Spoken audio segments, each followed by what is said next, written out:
ভাসমান জাহাজে ভোগ্যপণ্য মজুদ রেখে কৃত্রিম সংকট সৃষ্টির চেষ্টা বন্ধে এবার মাঠে নেমেছে চট্টগ্রাম বন্দর কর্তৃপক্ষ। আজ বহির্নোঙরে অভিযানে ৭,০০০ টন গম নিয়ে ৫টি লাইটার জাহাজ ১২ দিন ধরে বসে থাকার প্রমাণ মিলেছে।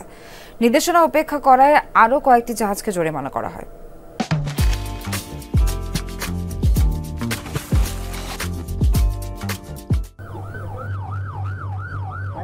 বাজারে যাতে ভোগ্যপণ্যের কৃত্রিম সংকট সৃষ্টি না হয় এবং সরবরাহ স্বাভাবিক থাকে সেজন্য বন্দর থেকে খাদ্যপণ্য বোঝাই লাইটারের জাহাজকে ৭২ ঘন্টার মধ্যে বন্দর জলসীমা ত্যাগের নির্দেশনা জারি হয় গত ফেব্রুয়ারিতে।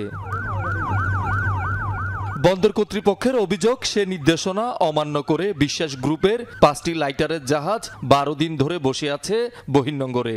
সকালে অভিযানে গিয়ে দেখা যায় এসব জাহাজে আছে ৭,০০০ টন গম।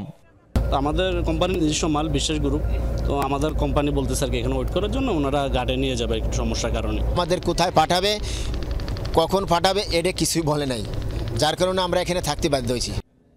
ভাসমান জাহাজে পণ্য মজুদ রেখে বাজার অস্থির করার অপচেষ্টা বন্ধে এ অভিযান বলে জানিয়েছে কর্তৃপক্ষ।